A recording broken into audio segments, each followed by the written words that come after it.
Elon, I don't think you've met Dean yet. Elon Musk, meet entrepreneur Dean Phillips, also a presidential candidate, now running, I think, at about 26% in New Hampshire. Elon Dean is under the age of 80. He's run, he ran Belvedere vodka. I think we might have popped a bottle of Sure. Belvedere vodka back in the day. And he also ran the delicious Talenti gelato company. So he's an entrepreneur. He's under 80, and he's a moderate, and you know, has the backing of Bill and myself now, I think, in this election. So maybe your thoughts today just on 2024 DEI, Martin Luther King Day, everything, Elon. Well, first of all, I agree with the positive attributes that you listed. I think there's definitely something to be said for all of those things. Um, and I agree with what Bill Ackman said about DEI. This we really want to, in order for America to be the land of opportunity, we have to be a merit-based society. The moment we let go of being a merit-based society, we are no longer the land of opportunity, and that is very important to appreciate. Um, so I came to this country with nothing. Actually, it just ended up with a ton of student debt, um, and you know, have had some success. So, um, I think, and this is true of many people. Um, and I think there's perhaps sometimes a misunderstanding or lack of appreciation that when kids are born into comfort, um, that lack of adversity is actually a liability for them. Um, it is not the case that a lack of adversity uh, makes them motivated. It tends to decrease motivation. So the reason they had the sort of lords and peasants in most societies, um, and still, some cases still have it, was in order to uh, preserve the power of the kids who were not as capable as their parents. So and they wanted to have in America a place where you could prosper and succeed based upon your merits, based upon your skills and hard work. That is extremely important. Um, so I just want to emphasize it is not the case that being born into prosperity is a path to success. I think it is very often not a path to success. Um, you have to say how many second and third generations of those who were very successful are themselves successful. They are the exception, not the norm. Yeah, I think we've seen that firsthand in our circles, and just the people who tend to in entrepreneurship drive results are the ones who come from a lot of adversity. And my gosh, Silicon Valley gets a pretty gets criticized a whole lot, but just watching who has run to the positions of power, in many cases, immigrants, kids of immigrants, and people who started with nothing. I think moving on to this election, Dean, I was wondering if you could give us an idea of what it's like to be running in the Democratic Mhm. Party and what you're seeing, in the streets of New Hampshire, what you're getting from the electorate in terms of their choice. And a lot of us who are lifelong Democrats, actually, Elon, most people don't know this, I think has been let him speak for himself, but I'm pretty sure a lifelong Democrat. Yeah, I And mean, certainly I mean, I aspire to be a lifelong independent. yes, But for practical purposes, I have for most of my life been a Democrat. Now, I do believe that one should consider both parties, um, and so I sort of favor independence of thought that you shouldn't just vote for a candidate because of a particular political party. I think you should vote for a candidate on the merits of the candidate, and be open, at least occasionally, to voting for a candidate of the other party. yeah, Um, but yes, I would say lifelong Democrat it can mean that you will vote for a Democrat no matter what, and that is certainly yeah, not the case for me. yeah. You're But I have objectively, voted for Democrats the vast majority of my life. Yes. Yeah. And so Yeah. Dean, when you look at the Mhm. feedback you're getting on the choices, people I think overwhelmingly in America are not interested in a rematch of the That's last an election, understatement. and maybe, yeah, and we're in fact looking for maybe moderates, not lunatics on either side of the fringe, and maybe some normalcy and competency in the White House. But you've had a heck of a time getting on the ballots, so maybe you could talk a little bit about the ballot issue being blocked by the Democratic Party, which we thought was hopefully going to be incredibly democratic, and then just why you're breaking ranks and now the most hated man in the Democratic Party for criticizing Biden running at his advantage. So, there's actually there's an interesting analogy here, because in my business life, my father, my partners, Steve Gill, Josh Hochschuler, others, we provided antidotes to duopolies. When it was vodka, it was Absolut and Stolichnaya, and we introduced Belvedere. When it was ice cream, it was Ben & Jerry's and Haagen-Dazs. We introduced Talenti. And it is the analogy of politics. We have Democrats and Republicans. And the truth is, it's great to be an independent in America until you run for office, because the system is designed to prevent the success of independents, free thinkers, people who might have some views on the left, some on the right. In fact, it was George Washington that warned us in his farewell address so long ago that he believed that the great risk to this country would be in the development of factions, which is exactly what we're facing right now. So that is the system in which I now operate, that I wish to disrupt in the same way I did to the other categories. And to the extent that you, everybody listening, wishes to join me, doesn't matter if you're a Democrat, a Republican, a Libertarian, Independent. By the way, more independents in America far more, in fact, now than Democrats and Republicans. That's ultimately my mission, because the truth is both parties are participating in the erosion of democracy right now. On January 6th, I will say that it was an effort to prevent the counting of ballots. I was there in the chamber that day. I felt it. You all watched on TV. It was horrific. Democrats now in the state of Florida, in the state of North Carolina, have literally decided that Joe Biden won the primary. There need not be a competition, and they will submit his name and all the delegates to the convention in Chicago next year without even an election. Democrats have no chance to vote. The state of New Hampshire, where I am right now, you guys, it's even more appalling. The Democratic National Committee decided to take a 103-year-old extraordinary practice of democracy, transfer it to South Carolina, and that means that any candidate on the ballot here, including me, is not going to get any delegates, no matter how well we do. In fact, it's so atrocious that the Democratic National Committee sent a letter to the New Hampshire Democrats last week saying that this is a meaningless effort, it is not an election, and they should stand down, which got a response from the state of New Hampshire. Listen to this. The state of New Hampshire sent a cease and desist to the Democratic National Committee just days ago for the, quote, unlawful suppression of voters.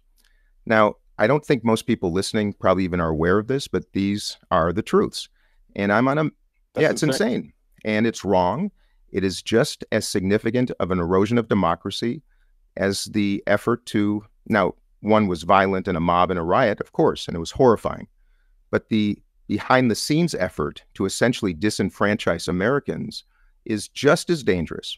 And I'm going to make that case to you guys. I'm a proud Democrat. I'm trying to, at least in a last-ditch effort, to restore the principles of democracy through the Democratic Party. That's why I'm running. And the coronation of a candidate, in this case, Joe Biden, who is unelectable, every single poll, his approval numbers, intuition, we all know why. The coronation of a candidate is exactly the opposite, is antithetical to what this country was founded on. So what I'm seeing, you guys, is actually joyful. I've been campaigning around the country, and it is the most beautiful, patriotic, inspiring, and reinvigorating experience you could possibly imagine. If you guys, your families want to come along for a couple of days, I'm telling you, anybody listening, come along. If you want to restore your faith in this country, join me in talking to Trump supporters, to far left liberals, to libertarians. It is a beautiful, remarkable experience. And Angertainment, which I consider the evening cable, opinion news talkers, would have us believe that we're so much more divided than we really are. And I'm pretty appalled when I hear people say, shame on you for even appearing right now with those three guys on Twitter or on X. I'm sorry, forgive me. Elon, don't hold me accountable for that. Sorry. I'm sure, I bet you do it once in a while. Whatever. I'm not, not how to Okay. run it. You understand. It's just I was trying to broaden the platform beyond the original premise of short text messages, which is like a So that's my whole case is this, guys. I love conversation. Thank you, Elon. I can never do my long text Yeah. without that change. Yeah, exactly. So that's all, guys, what I love about this is we need debate. We need deliberation. In business, I was taught that if two people always agree, you only need one of them. We need to celebrate difference. I just want to close with this, Jason. Going back to what you start and what Elon said as well. Two things can be true at once. We should be a meritocracy, but we should also ensure that everybody can participate in that meritocracy. And I think we can all agree on that. And that's, to me, the grand solution for our country is to do just that. There has been injustice. We can correct it. And we can correct it for everybody so that everybody participates. What a beautiful outcome. I got to tell you guys, Joe Biden and Donald Trump are not going to be the guys that can even dream about that, let alone execute it. They aren't prepared for AI. They don't understand what is forthcoming, what we can do, and how we can do it. And that's why I'm running. And I got to tell you, it's the most extraordinary and fun experience of my life. And I hope people can come out and join me because it's reinvigorating. So, Bill Ackman, I'm curious your position on just what's happening in the Democratic Party. Obviously, I think you've been a donor, and obviously you get courted by them. What is your best thinking, handicapping of what the Democratic Party is doing by not having debates and putting up a candidate that is so unpopular and that is, I think you've said this, has no chance of winning? And then what do you think of this Democratic Party machine blocking the debates and blocking the ballots? I think it's an embarrassment to our country, and I'm ashamed. I know some very high quality people that I have good relationships with. Senator Schumer, who I have enormous respect for, is a good man. And I can't imagine his being sort of part of it. I think the original premise was, well, quote unquote, the only person who can beat Donald Trump is President Biden, so we got to stick by President Biden. And I think that was the original logic behind putting up Biden, the candidate, because they didn't see anyone, a logical person they felt that could be competitive with Trump. Now that as Biden falls further and further behind in the polls, as his health and cognitive health, sort of obviously deteriorates, I think there's got to be grave concern. But all of that being said, I think it's a bit like we go back to The Emperor's New Clothes, with the childhood book. No one wants to say the emperor has no clothes. And I give Dean a lot of credit for saying that, because again, if you step out of line, unfortunately, most people in Washington, being a politician is a career. It's a source of income. It's their business. And they can't risk not getting reelected, right? So if you challenge the king, you're toast. And there goes your career, right? It always comes back to incentives, in my view, drive all human behavior. Look at the incentives of the people, most of the people larger than the Congress. I mean, Dean has the benefit of, he's a super talented entrepreneur. He can go right back to that anytime he wants. He's made some money, so he's safe. He doesn't need the job. And therefore, he's unfortunately one of the few people, or I would say fortunately, he's one of the few people who can step into this race. But I think everyone else is, if the machine's against them, there's no chance of reelection. In the Congress, you got to get reelected every couple of years. Bill's so right, you guys. And I got to say, one thing, another truth is that Congress is populated almost exclusively with people that have been brought up in the political world. All they know is a spirit of competition, winning the next election. And that's why incumbency is part of it's almost biblical in politics. The incumbent is always recoronated. Forget the data, forget the national mood, forget winning. It is just baked in. So the absence of entrepreneurial spirit and looking at this from a different perspective is staggering. And then to Bill's other point, I have been successful, and that means nobody can buy me, nobody can influence me. I will always make the right decision, but I won't make that decision until I hear from all perspectives on any issue. And as the only member of Congress, you guys, 535 people, I'm the only one that takes no PAC money of any kind. That means corporate or union or anything else, no special interest money. I don't take any lobbyist money. I don't take or give money to fellow members of Congress because that's basically just money laundering. And I don't have a leadership PAC, which is basically just a politician's slush fund. I'm the only one out of 535 people.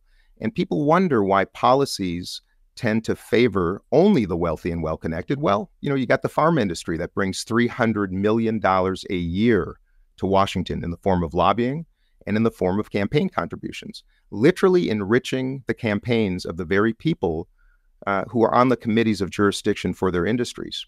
All it is legalized corruption, you guys. So I understand why people who support Donald Trump are angry and they're fed up and they're nauseated, because you know what? I've been on the inside now for 5 years, and I am too. So I appreciate those words from Bill, and he's spot on. Yeah. I want to bring up a topic that's, being discussed on X every day, videos being shared, and it feels like it's it might be the top topic of this election, which is the border. Elon, you're an immigrant who came to this country, again, with nothing. I think you seem to have done okay for yourself so far. Keep working. I mean, so far so good, Yes, well, keep at it. One day, Elon, you can make it too. One day. It's America. I would say most of Elon's gains are paper gains, without question. Yeah. Exactly. But what do you think, as an entrepreneur and an immigrant, Elon, a reasonable immigration strategy is? Because we have two groups that, on one side, there seems to be absolutely no border control. On the other side, hey, shut down the border. What would be a reasonable approach that you, as somebody who is an immigrant and who needs to get talented immigrants to work at SpaceX, to work at your companies, what would you do if they said, hey, Elon, you decide? Well, first of all, I should say I'm very pro-immigrant, obviously being one myself. And you can just look at the, all the aces that have come to America and built incredible things to say, like, wow, it would be foolish if we had prevented them from coming, or if they had chosen not to come, because they've added so much value to the team. I mean, you can think of, I think the right way to think about countries like a pro sports team. It's like, okay, you want to get the ace players on your team, and you certainly don't want to force them to fight against you on the other team. That's crazy. And if you add some ace players to the team, that's going to help you win the championship, and it helps the whole team. So I'm very much in favor of a greatly expanded legal immigration system, because right now it is the trying to get U.S. A green card or citizenship is a Byzantine, Kafkaesque, laborious, and just flat out wrong.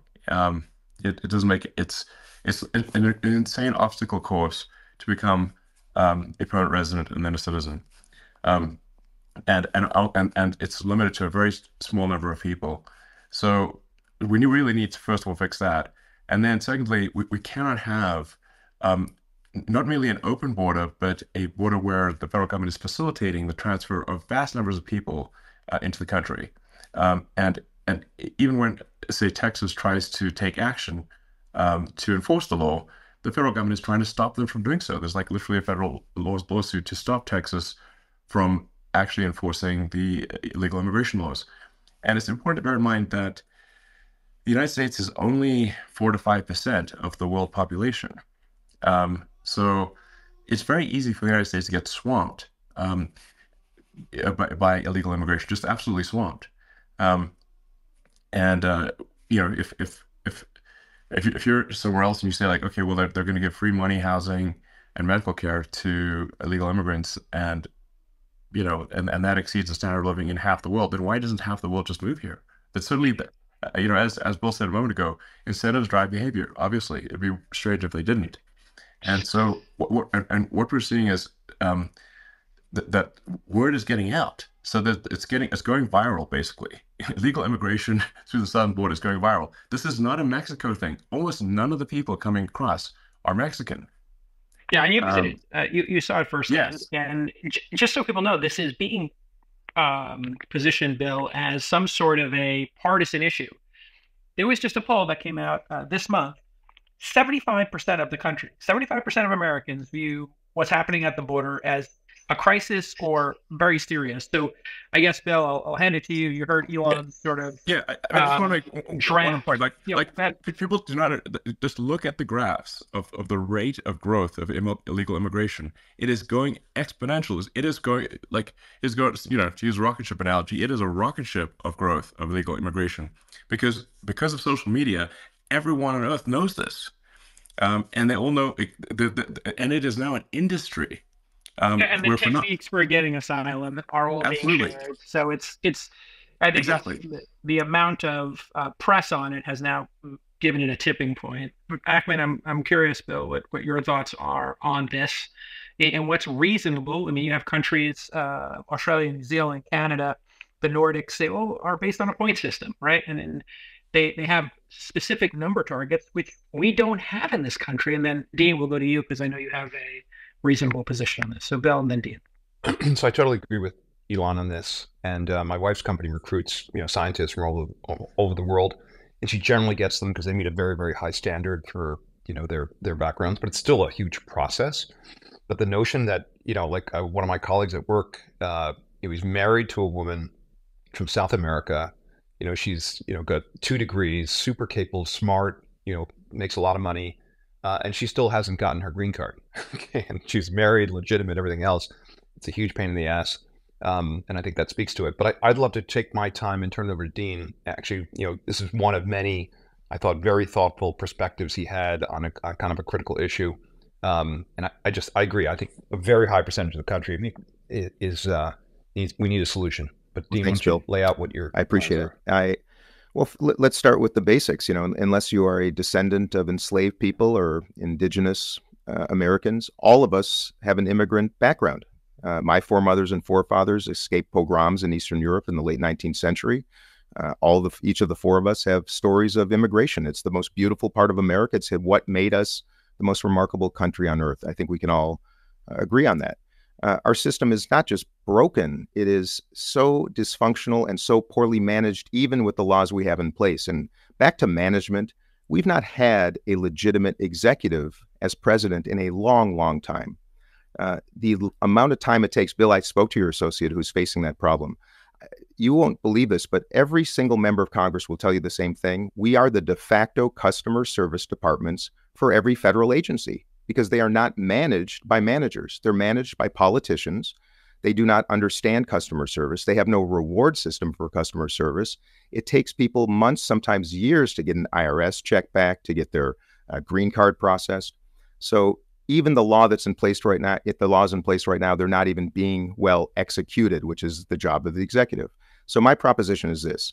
We should lower the barriers to entry to legal immigration. We should be welcoming, inviting, attracting, hospitable to people, with ideas and capital and want to be part of this extraordinary experience here. And just like you use that reference to a ball team or something, Elon, we should attract the stars, but we also need the support team, the people taking care of the field and preparing food and helping coach, and the bat boys and the bat girls and that's the whole beauty of America, right? So we all agree on that. So here's my proposition. Actually, I should be clear. It's not just like attract the elites. I mean, I think it stands to reason that if I think anyone who is like honest, hardworking, I'd be in favor of if they're going to if they have high integrity, going to work hard and contribute to the economy and produce goods and services. That's going to be a plus. But that's we're losing a lot of that talent. I'm in favor of we're losing it to Canada, and people are getting educated here. Then we actually lose that talent. And if I could just continue with my proposition, because I think we should lower the barriers to legal immigration and literally raise the barriers to illegal immigration. It's not rocket science. And I'm a Democrat who's telling you the truth. I've been to the southern border twice. I have seen the atrocity. It is inexcusable.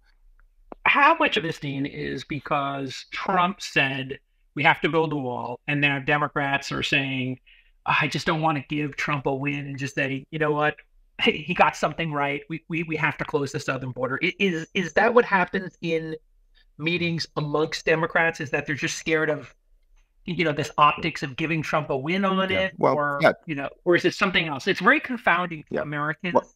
The 75% who are looking at this saying, fix it. It's a crisis. It's a big problem. Why you guys just won't Well, I'll tell you, JKL, the first meeting I was invited by Donald Trump to the White House was in 2019, and it was about the border wall. And it was an experience right out of Saturday Night Live. We had about an hour together, about 8 of us, 4 Democrats, 4 Republicans. And I listened to him make his proposition because if you remember, he shut down the government because he didn't get the funding for his border wall. And during this discussion in the White House Situation Room, he remarked and he was flabbergasted that Congress wouldn't go along with just building a few hundred miles of border wall. And I actually interrupted and I said, Mr. President, a few hundred miles, this is proposed as from the Pacific to the Atlantic, a sea to shining sea kind of a medieval wall. And he says, no, it's just a few hundred. And I could tell his team immediately interrupted him because they didn't want the truth to be known because it had been a political proposition. We're going to build a wall. Now, and that's how things work, you guys. It's not necessary. There's not necessary to have a wall and that's because there's some places that have physical. But there you go. That's a red herring, exactly. And you guys, and this is the binary nature of this day and age, particularly in Washington. It's such a joke.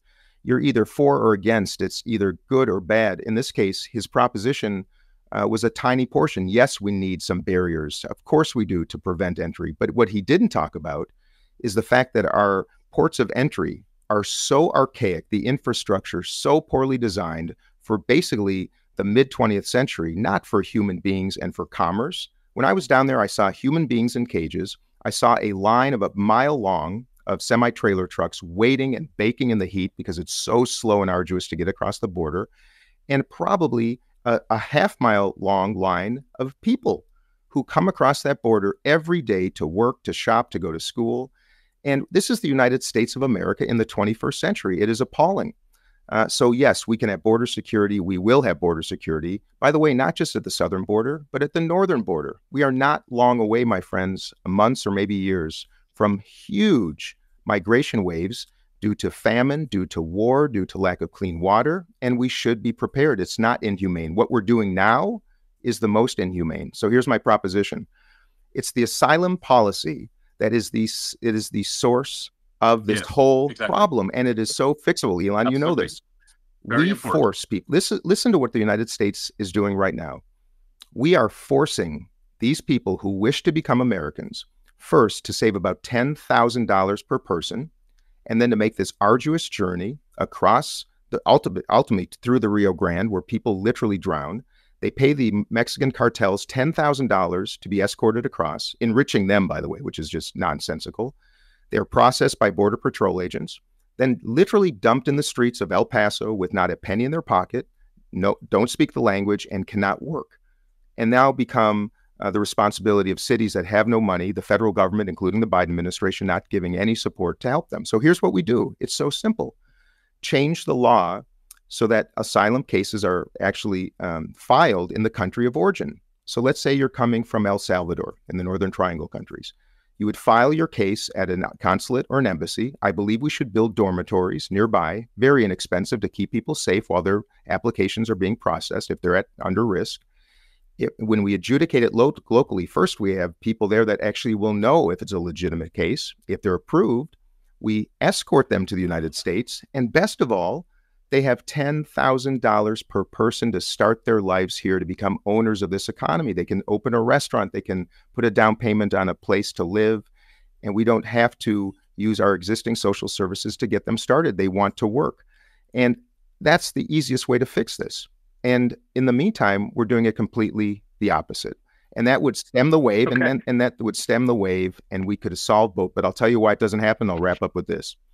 There's no political courage because every single person in Washington wants to get reelected in their next election, and they know that doing the right thing will undermine their chances because of this country that has so separated and become so binary. And that's the answer. And it's almost as if we're steering based on what's in the rearview mirror. You look at the reason people are upset about immigration is that we had all of these jobs leaving during free trade, and now we are at the lowest unemployment of all of our collective lifetimes, the 4 of us at least. I don't know how old people in the audience are. We've still got almost 2 jobs for each unemployed American. The unemployment rate is under 4 or 5% right now. I want to talk about the hardest topic for a politician to talk about, which is spending. The national debt. Now we've added about $12 trillion between the last two presidents. I think it was eight. Bill Ackman, maybe I could have you just sort of tee this up for us here and how concerned you are about our national debt, if you are. 8 billion, I think, under Trump. Obviously, COVID, was a bit of a wild card there. And then Biden's gone buck wild as well. I think he put 4 or 5, maybe he's at 5 or 6 trillion on top of that. How big of an issue is the national debt? And what's the, if Bill Ackman was president, if you gave the plan to Dean or were on the advisory committee to say, how do we get this thing under control? What would be your plan to kind of land this plane safely? So again, here, I think I'm going to defer to Dean. I'll give you a kind of quick view on it. I think the biggest problem that we have now is that we have a Congress that sort of figures out, one, it costs them nothing, politically or otherwise, to support a bill to give money to someone. And in fact, if anything, it helps them get reelected. And so the people, the politicians are spending the country's collective future. And that's what when you're borrowing money that gets paid back in the future, you're borrowing from the next generation, giving it to the next generation. And we don't have kind of a culture of fiscal discipline in Washington. And unfortunately, we've lost people, the numbers are so large, people just sort of ignore them. In terms of 34 trillion of debt, I think the way to look at this is, it's a bit like you can't look at debt on a standalone basis. You have to compare it to the quote unquote value of the country. And the value of the country is very, very high, right? The government owns, the right to tax its citizens and tax its corporations. So it basically owns, call it 35% of SpaceX. It owns 35% of federal government, every person's sort of income, and they have the right to adjust that dial, right? So that's a very valuable asset, and plus we have enormous, real estate assets and other assets globally, et cetera. So it's an enormously valuable country, but the trend is very, very negative. And we've been, it's a bit like you've been, living in a world where your cost of money was very close to zero. You accumulate a ton of debt in that world, and then the world gets repriced at a much higher interest rate. And all of a sudden, we're going to be spending on interest pretty soon. We're spending on national defense, and that's a grave threat to the country. And there is a moment at which the bond market, we get into a bit of a death spiral. So I think that's a very frightening prospect. I asked Dean precisely this question on Friday, and I'd love for the group to hear his answer. So Dean, thank you, Bill. And everything you just said is spot on. We have $33 trillion in debt. Just a couple of years ago, mid-21, I think the interest on that debt was about 1.5% roughly. Now it's a little over 3%, so about 150 basis point change in just a couple of years.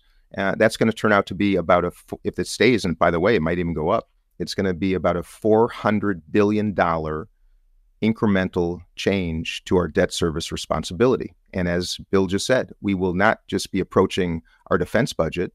We are then officially spending more on the past than we are investing in the future. There is no money left to spend at a discretionary level in the United States. And while our country, first of all, I am pro-growth, and I ultimately want to develop policies to grow our way out of this mess. It's not going to be easy. We have to become more efficient as well. And if we do so, we can actually make it happen. But in the meantime, what no one talks about, we can accommodate a little bit more debt, I think so, but nobody is talking about that debt service. To go from $400 billion a year to about $800 billion a year is a huge change and a troublesome burden for all of us. And when I become president, I have a few propositions. First, I'm going to have a bipartisan cabinet, not comprised of politicians, but of the best and brightest operators and managers in America. I don't care about politics. I care about principles, experience, and capacity to lead. I'm going to have a youth cabinet as well. That's another story. I will employ zero-based budgeting because I've never encountered an organization, institution, for-profit or non, that budgets in the manner that we do by people who can't even read a P&L or a balance sheet. We have a Pentagon budget that is approaching $1 trillion, and they cannot pass an audit. So I will engage one of the big international consulting firms to conduct a top-down assessment of every federal agency, every program, every expenditure, and make an independent proposition to me and to the Congress about how we can improve efficiency and delivery of service. If we are not generating ROI on our core mission, we should eliminate it. And if there's a private enterprise that can do so better, we will outsource it. We have got to operate more efficiently. And then you all know, you guys are successful men in America. We can only match reductions in expenditures with increases in revenue if we hope to get our way out of this mess, in addition to pro-growth policies. But I don't blame people right now for not wanting to share more, because they don't believe in their government. They don't have faith in our executive leadership, and we have to do better. But as you know, gentlemen, I propose a massive change to our healthcare system, not the provision of care. That has to be private. But we're spending twice as much than any nation in the world per capita. Our outcomes are mid-pack. We're the only nation in the world that has pharmaceutical pricing like we have. We could reduce healthcare expenditures in our country and generate better outcomes by also reducing the consumption of our GDP from about 18% to about 10%.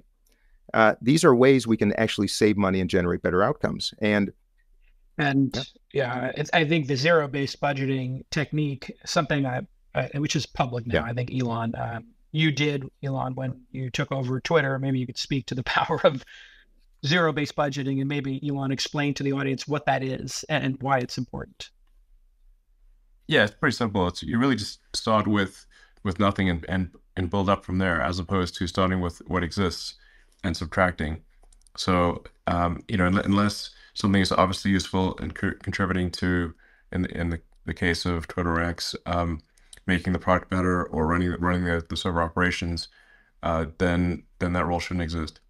And then obviously to create an incentive structure where the rate of innovation and improvement of the product is what gets people ahead, and not have the process for advancement be obtuse or backwards. We've gotten more done in a year with 20% of the personnel than Twitter had with 100% of the personnel over 5 years. So you can even see in the evolution of spaces. I mean, we unfortunately tried to hold the spaces, and it just broke when we, when we had the Ron DeSantis spaces. And obviously, I'm trying to have spaces be, as nonpartisan as possible. And so I'm glad that Dean Phillips is doing this, and you're doing it. The point is not to promote one ideology over another or one political group over another, but to provide a forum where the public can listen to candidates from a wide range of viewpoints and make their decision regarding their vote. And I'm just against anything that undermines the democratic process, and certainly getting candidates, especially popular, candidates that are quite viable, removed from ballots is taking that decision away from the public, which is fundamentally anti-democratic. That's insane. Some political parties shouldn't think that they know better than the public. And I think I also am concerned about these, the lawfare, where using the judicial system to get candidates off ballots is also no good. Let the public make their own decision. That is literally what democracy means. So, it's pretty crazy. I will say I'm disappointed, being a former journalist. It's been a while now, 20 years, but that the press is not covering, Dean, the fact that you're being blocked from certain ballots. I did a search on Google News this morning and just was trying to find anybody covering the issue. And, I was talking to a bestie, I'll have him remain nameless right now, but he basically, just texted me like, how can you block somebody from even being on the ballot? And I'm not talking about Trump and the insurrection, cases. I'm talking specifically about you, a Democrat, being blocked from being on the ballot, and the press won't cover it, but they will cover the Trump, over and over again. So hey, Jason, what's going on in your press machine? Go ahead, Bill Ackman. Yeah, if I could just jump in, because I wanted to make a point on this sort of bigger question, which I think is a really important one. So one, on the downside case, here's what we have to worry about. The debt accumulations happen during one of the strongest economies we've had in generations, right? And now you're set up with an enormous amount of debt, a huge deficit going into what could potentially be a recession, right? That's when now your revenues are declining, your debt is compounding, and that's a really, really bad outcome. That's why the next president, it's critically important that the next president of the country is a talented, successful business leader, because fundamentally the United States is a massive business. Now it suffers from, we've seen this on a much smaller scale in everything from railroads to restaurants to various other businesses.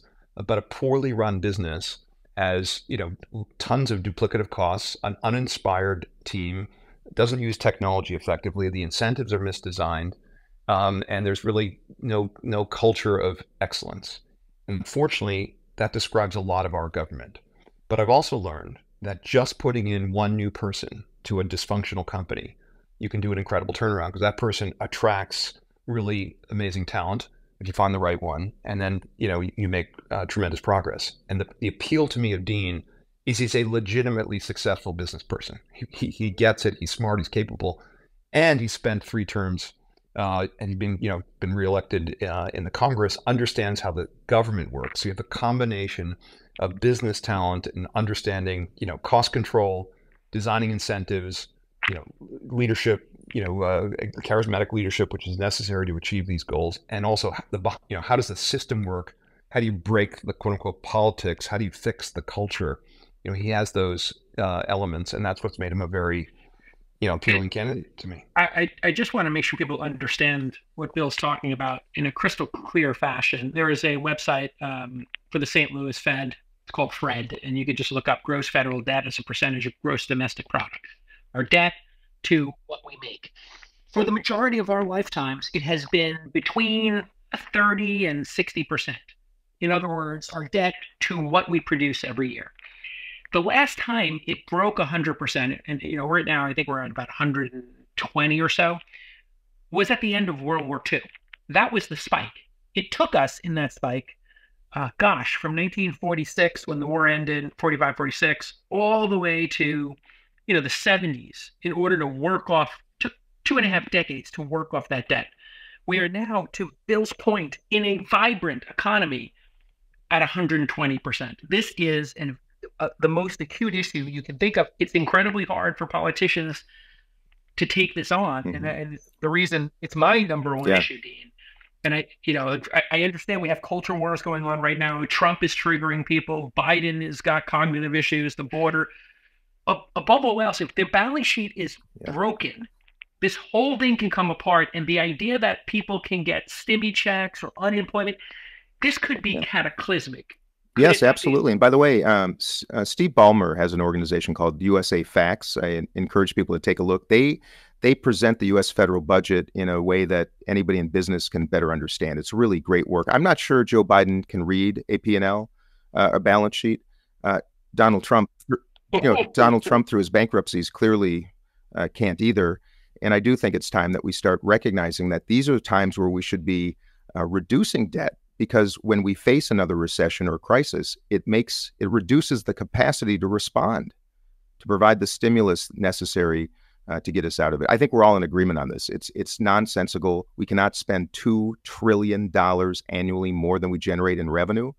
And as one of you guys said earlier, the incentives in Congress are so perverse. Nobody is rewarded for reducing costs or generating more revenue. I've never had someone come to my office and say, please spend less on my program, or please raise my taxes so we can generate more revenue. I mean, come on, it doesn't happen for obvious reasons. And there's no courage. So the obvious question is, how do you fix it? Okay, now you're president. Give us the first 100 days. You understand the system, you understand the broken incentives. So here we go. I'm glad for the question.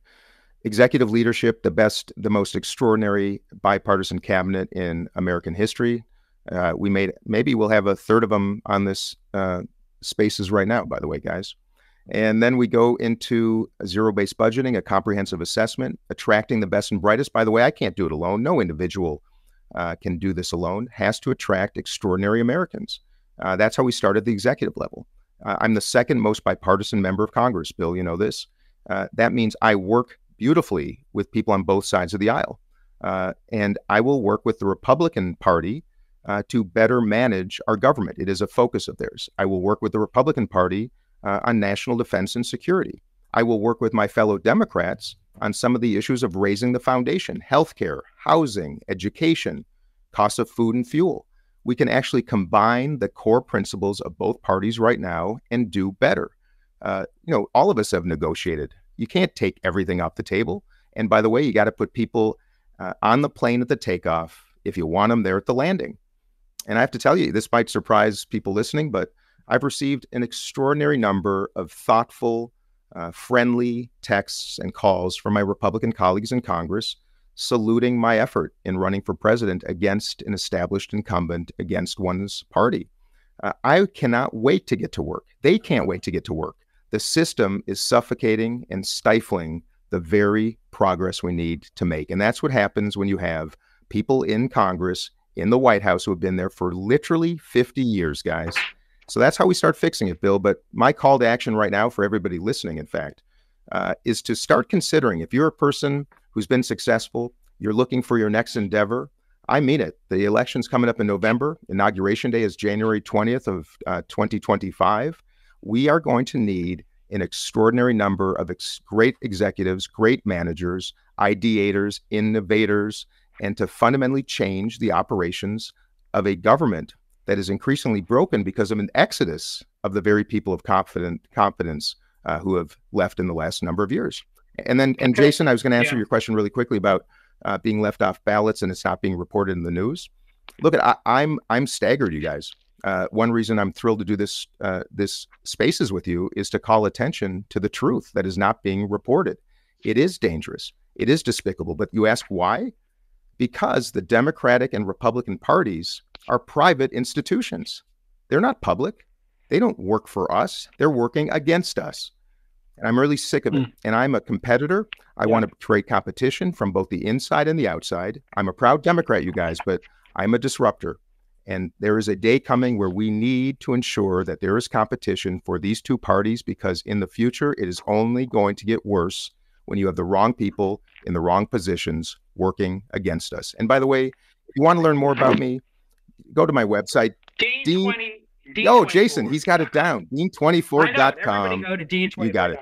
Just as we wrap here, I just want to say it's great to have everybody come on and have this important discussion. This is, I think, the year that the two-party system really does get challenged. I think it's thanks to places like X and Twitter where people can speak freely. It's thanks to podcasts and alternative media channels. And the public is sick of these two parties and the choices. Say what you will about Vivek, you may like him, you may not. RFK, you may like him, you may not. But man, we are starting to see a lot more choices. And if we don't like the choices we have to fight to get more choices on the ballot. And Dean, I'm really excited that you left, being an entrepreneur and running businesses to go be of service. Jason, hey, you know what? I'm an entrepreneur still. In fact, it's the most important entrepreneurial mission of my entire life. And so to you, JCal, to you, Bill, to you, Elon, thank you. And I need your help. I need your advocacy, and to everybody listening, I love you all. And let's get to it, and let's shock this country in November with the most massive change for the better we've ever dreamt about. Well, thank you for coming on X Spaces, and I think people will be very glad to hear from you directly, and be surprised about some of the negative tactics that have been used against you, which are obviously inappropriate and undermine the democratic process. And I mean, to be honest, I actually had not heard of you until, well, I sort of vaguely heard your name, but I didn't know you were polling so high. I literally learned that in the last few days. And just, I mean, again, I'm saying such obvious facts that it's remarkable that one should even have to state them, but the public should have the right to pick the candidates that the public wants. That's the whole essence of democracy. Here. And we should be against anything that undermines that, whether it's Republican, Democrat, or otherwise. Here. I guess if I can, I'm not the campaign manager, but I guess my suggestion would be the following. Dean's put $5 million of his own money into his campaign. I'm contributing $1 million toward his PAC, and I just, if you're contributing $10, $100, or otherwise, you like what you've heard, money actually matters. It costs a lot of money in litigation and otherwise for him to get on ballots, and that's before kind of getting the word out. This is one of the most capable people I've ever met, I believe. I'm incredibly excited that he's running for president of the United States. I think the country is really fortunate. He's taking a lot of personal risk and attacks and all the other things I get used to over time. But if you like what you hear, find a way to help the guy. Dean, how can people help other than money? Hey, thank you. Yeah, treasure is really important, but your time, your advocacy, and your invitation. I'm going to be crisscrossing the country. I've got lots of days on the calendar, showing up in a lot of states. If you send an email to me at dean@dean24.com, believe it or not, I actually see it, as does my team. If you want to help us out, you want to host a gathering to introduce me, you want to write postcards, you want to do some door knocking, tell your friends, tell your family to vote in primaries. If I could just make one final call to action, guys. The reason we've handed over the keys to the furthest right and the furthest left is because the parties don't want you to vote in primary elections. They want to coronate a candidate and then force that choice upon you. So please register to vote in your primaries, and then let me know if you want me to come to your town and do a rally, do a fundraiser, do a meet and greet, and help us out. You guys, it's all up to us. The power's in everyone's hands still. Let's keep it that way. And exactly what Elon said, the minute they start taking names off ballots, suppressing you, refusing to debate, we are in big trouble, but it's not too late. So thanks, Bill. Thanks for the shout out. And to all you guys, I think the world of you. And actually, one more thing, if I may be rude to interrupt for 1 second. Dean, one of the other things, for people to support you, they have to believe there's a credible path for you to be president. I think you make you made a very credible case, which convinced me. Why don't you go ahead and just share people shortly? Hey, thanks, Bill. So here it is, guys. I'm an underdog, and I love it. And that's why we're going to succeed. We're scrappy. We're efficient. We're using 21st century technologies to do better. It starts in New Hampshire, January 23rd, just about 8 days from now, is the first primary election in the country. And if we surprise that night, it's game on. And if any of you listening have friends here, have family, want to spread the word somehow in New Hampshire to get people to come out and vote in the primary for me, mark my words, that will be the igniter for the whole campaign. Either way, I will be continuing. And my mission is to get to this summer, June, July, before the convention in Chicago, to a point where the country knows me. I got a lot of work to do to introduce myself. When they do, I can almost guarantee that the polls will continue to show Joe Biden losing to both Donald Trump and probably any other competitor, and also will show me probably beating Donald Trump and other competitors. And when that happens, Democrats will have a very simple choice. Do we coronate an unelectable candidate, or do we get behind someone who can't just win, but can actually achieve reasonable common sense solutions and actually get this country to be excited and joyful and optimistic again?